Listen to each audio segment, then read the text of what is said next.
Hey, I'm Brandon. Every season has its big holiday, and for spring, it's Easter. Though it may not be as popular as Christmas, most homes partake in Easter some way, even if just by laying waste to a few fudgy bunnies. While some traditions are just plain confusing, all this has been 2 millennia in the making. So how did we get here? Well, before we can get to Easter, we need to touch on an even older holiday, Passover.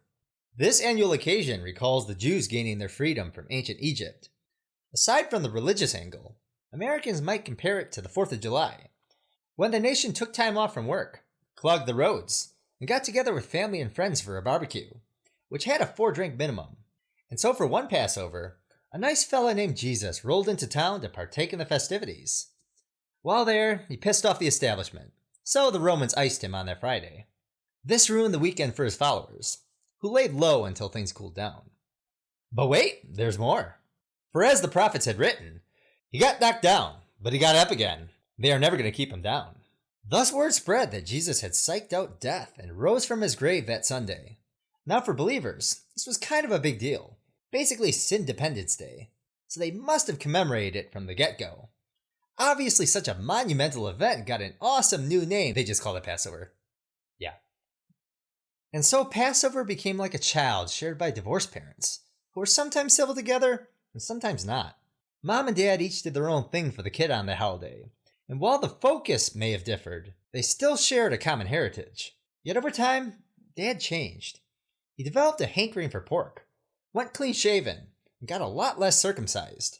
Eventually, Dad didn't want much to do with either of them anymore. And as this gap widened, Christians argued over when to hold Pascha. Some said it should be on the same day as Passover itself. Others said it should always be the first Sunday after Passover, like in the Bible. A growing number weren't thrilled with relying on the Hebrew calendar, period, since it varied from the solar year enough that Passover could fall during late winter. To which the church said, nuts to that, we're doing our own thing. Thenceforth, the Lord's comeback would be celebrated on the first Sunday of the first full moon of the spring equinox, when nature itself goes into rebirth mode. Which brings us to these. During the 40 days of Lent, eggs were off limits to eat, yet hens never got the memo and still kept popping them out. This meant Christians had quite the stockpile by the end. Fairly early on, the artsy-fartsy crowd got the idea to dye eggs red to represent Jesus' blood. The metaphor being, when the shell cracks open, it's like the empty tomb from which the Savior breaks free. The faith soon spread to Britain and mingled with the Saxon tribes, who were all about that heathen life. One of their customs was a fertility festival called Eostre. We know next to nothing else about it, except that it happened every spring near the same time that Christians held Pascha. As more and more pagans switched teams, they brought bits of their old culture along with them, a phenomenon that smart folk have dubbed syncretism. Thus the English word for the church festival evolved into Easter.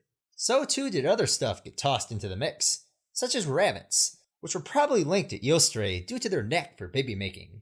By the 1600s, we got the idea to pair these with that, and boom, Easter Bunny. Germans took it one step further by having the kiddos hunt for the eggs, which the grown-ups loved to hide in painful spots like thorn bushes, because of course the Germans would add suffering to a children's game. Yet it wasn't all blood and tears in Deutschland. They also invented some of the best sweets for the season. That candy lineup grew over the 20th century, turning Easter into the sugar rush that we enjoy so much today. Thanks for watching Brandonica. If you liked this video, then subscribe for more. Until next time, see ya.